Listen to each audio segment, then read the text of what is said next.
Bonsoir à tous et bienvenue aux informations, les titres. Les participants à la première édition du colloque international sur le genre et la corruption ont formulé des recommandations pour mettre fin aux pratiques corruptives dans notre pays. Vous en saurez plus sur ces recommandations dans cette édition. Après des succès militaires dans la lutte contre le terrorisme au nord du pays, des combattants djihadistes choisissent de rendre les armes et se mettre à la disposition des femmes. Les détails dans un instant. Comme d'autres localités du pays, Rosso souffre de la crise énergétique. La ville se trouve privée de l'électricité depuis 2 semaines. Voilà pour le sommaire.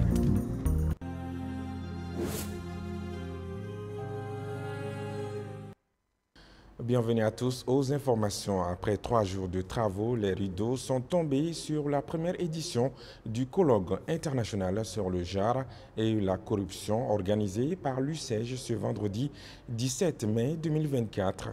Au terme des échanges, plusieurs recommandations ont été formulées par les participants afin de trouver des solutions pour mettre fin aux pratiques corruptives dans notre pays. Maimouna Ouidraogo, Zakaria Omar Keita pour le compte-rendu. Recommandation générale. Vulgariser la stratégie de lutte contre la corruption. Renforcer les capacités de tous les acteurs sur les outils et les dispositifs de lutte contre la corruption.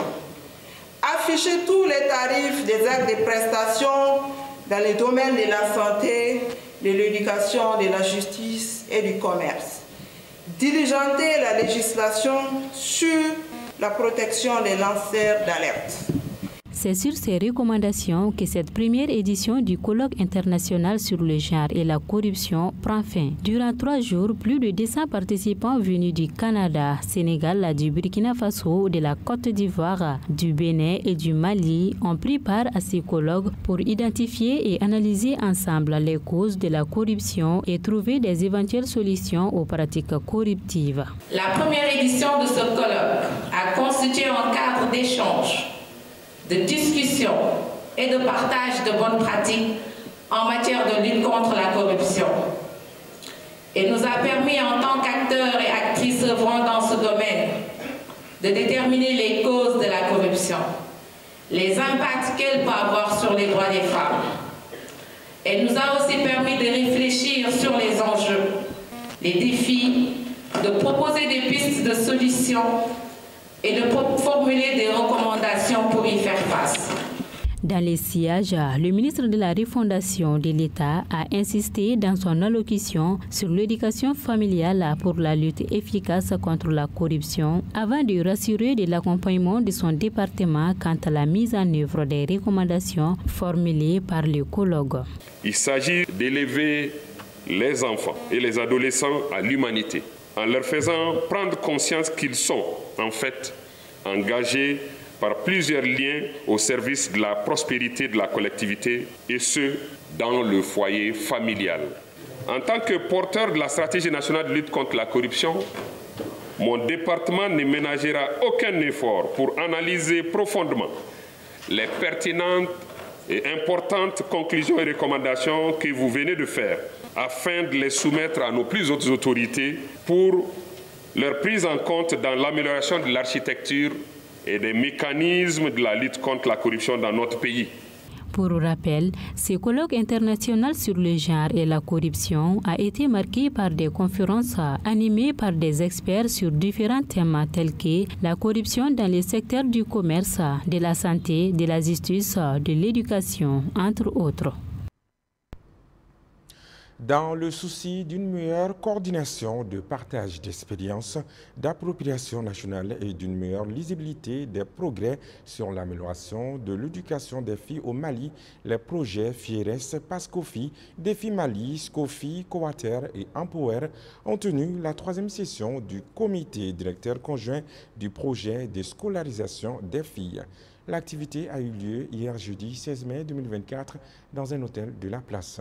C'est ce que nous dit notre reporter Diakité Lassina.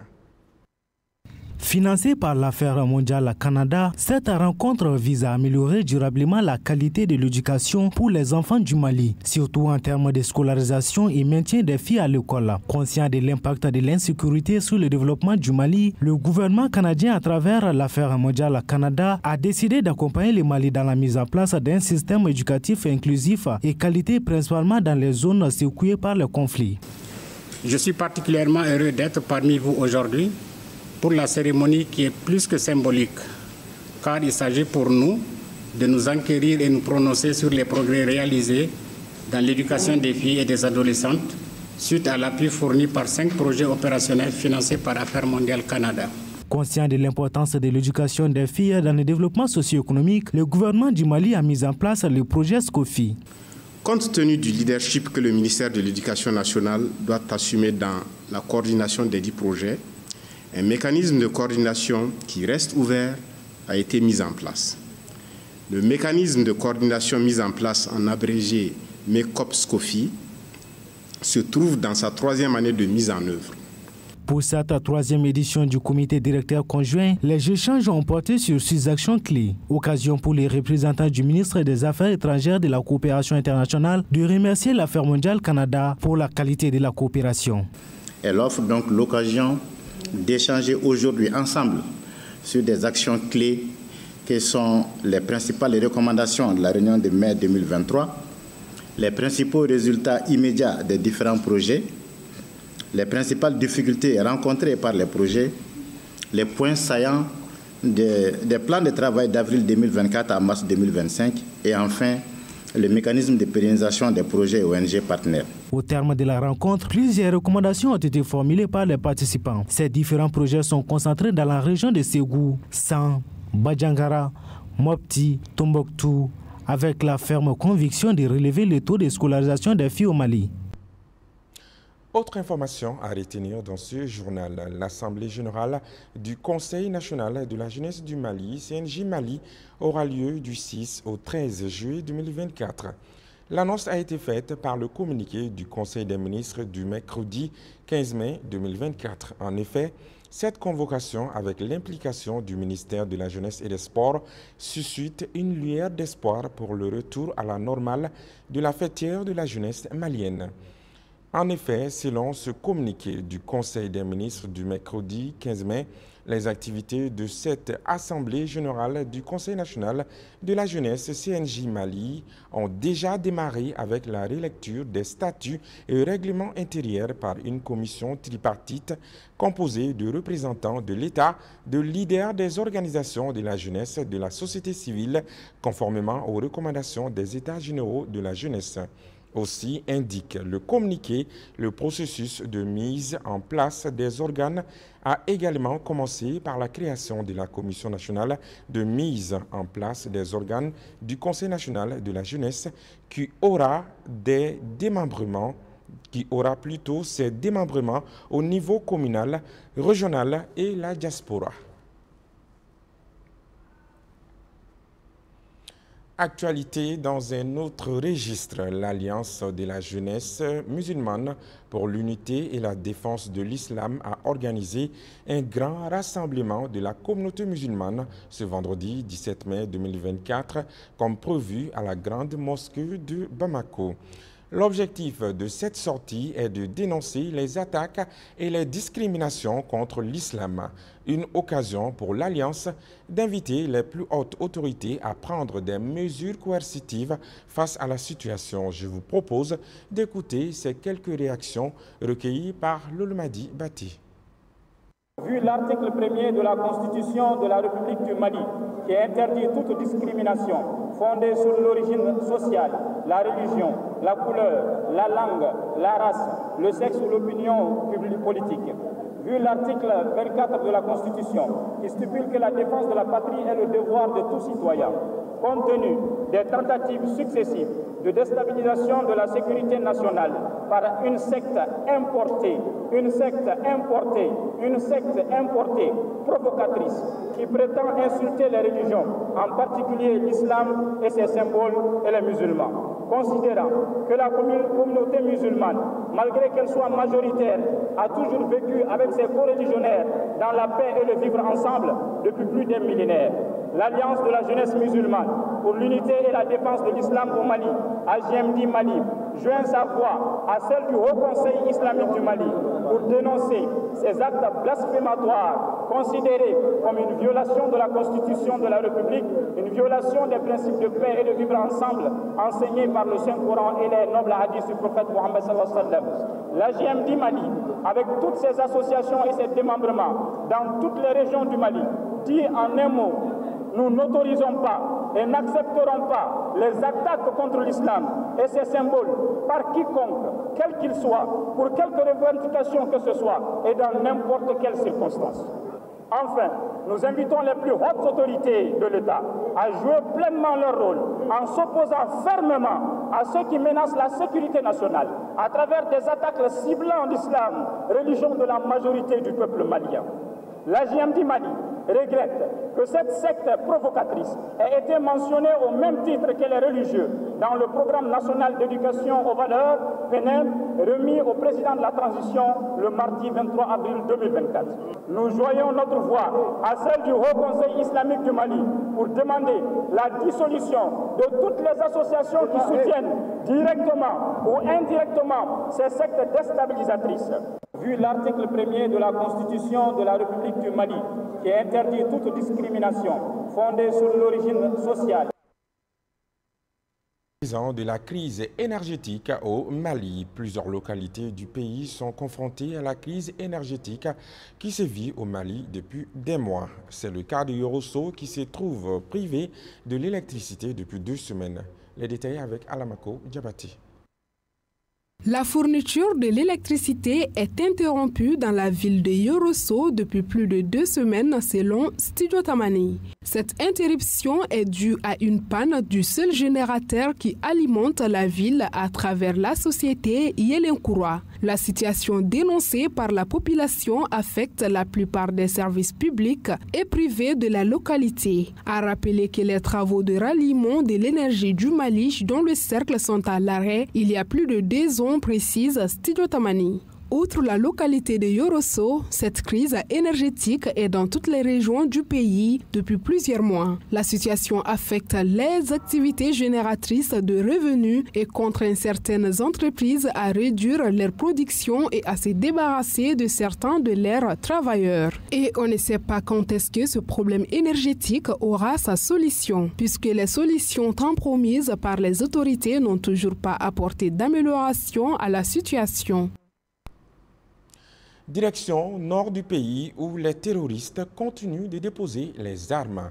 En effet, face à la pression des forces armées et de sécurité, des combattants djihadistes choisissent de rendre les armes. En l'espace de quelques jours, ils sont plusieurs à avoir déposé les armes et à se mettre à la disposition des femmes. Les détails avec Gabriel Keita. La pression de l'armée malienne dans certaines localités des régions du Nord commence à porter des fruits. Ainsi, comme annoncé par les services d'information de l'armée, les combattants djihadistes ont décidé de déposer les armes. Un premier groupe s'est rendu aux forces armées maliennes en début de la semaine dernière et un deuxième groupe à la fin de la semaine. Des ralliements qui traduisent les difficultés rencontrées par les organisations terroristes depuis quelques mois face à la on a appris qu'une nouvelle vague de terroristes ont pris la décision de cesser les attaques. Selon des spécialistes des mouvements terroristes comme le très informé Ag Chodi, d'autres combattants de l'EIGS viennent de déposer les armes dans la zone des 3 frontières. Le message reste le même, déposer les armes. Les opérations se poursuivent. La pression s'accroît contre les groupes armés terroristes grâce à la mobilisation accrue des forces armées maliennes dans la zone des 3 frontières. En plus de commémorer la journée mondiale des télécommunications et de la société de l'information, Orange Mali a procédé au lancement de son nouveau concept intitulé « Les rendez-vous Orange » et à la remise des prix aux entrepreneurs du projet Orange Social Entrepreneuriat. C'était ce vendredi 17 mai 2024 à Bamako. Le compte-rendu est signé Assistant Diallo, Matala Ouattara. Les rendez-vous Orange. C'est le nouveau concept mis en place par Orange Mali pour institutionnaliser un cadre de rencontres et d'échanges avec la presse et les médias. Cette première rencontre a eu lieu ce vendredi en marge de la commémoration de la Journée mondiale des télécommunications et de la Société de l'information. Un cadre qui a permis également la remise des trophées aux entrepreneurs du projet Orange Social Entrepreneur, OSE. Aujourd'hui, nous avons initié effectivement ce concept novateur qui sont les rendez-vous d'Orange, rendez-vous trimestriels, où nous allons inviter tout le monde des médias pour déjà informer sur ce que Orange met en action sur le trimestre qui vient de s'écouler, mais également ce sera la possibilité pour nous de présenter nos grands projets futuristes ou encore de prendre la parole en tant qu'entreprise responsable sur des sujets futurs dans le développement des télécommunications et de la société de l'information. Nous avons choisi la journée du 17 mai, qui est une journée symbolique pour les télécommunications. Nous avons un ensemble de services pour accompagner les entrepreneurs maliens, quel que soit le niveau auquel ils se trouvent. C'est au cœur de notre stratégie RSE.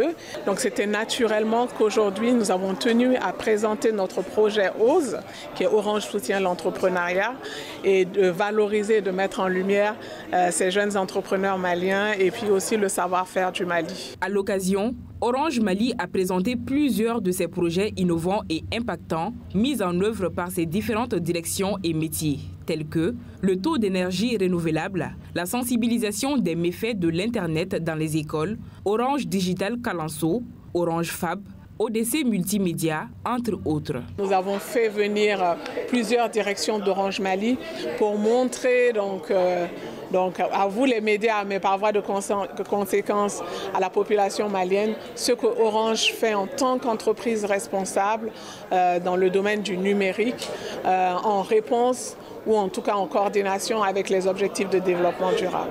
L'innovation numérique au service du développement durable. Tel est le thème de l'édition 2024 de la Journée mondiale des télécommunications et de la Société de l'information. Et pour le rendez-vous de demain à 19h, toujours sur Renouveau Télé, vous serez en compagnie de Marietou Makalou. Quant à moi, je vous souhaite de passer un excellent week-end en notre compagnie. Une seule banane pourrie en fait pourrir d'autres proverbes africains. À bientôt.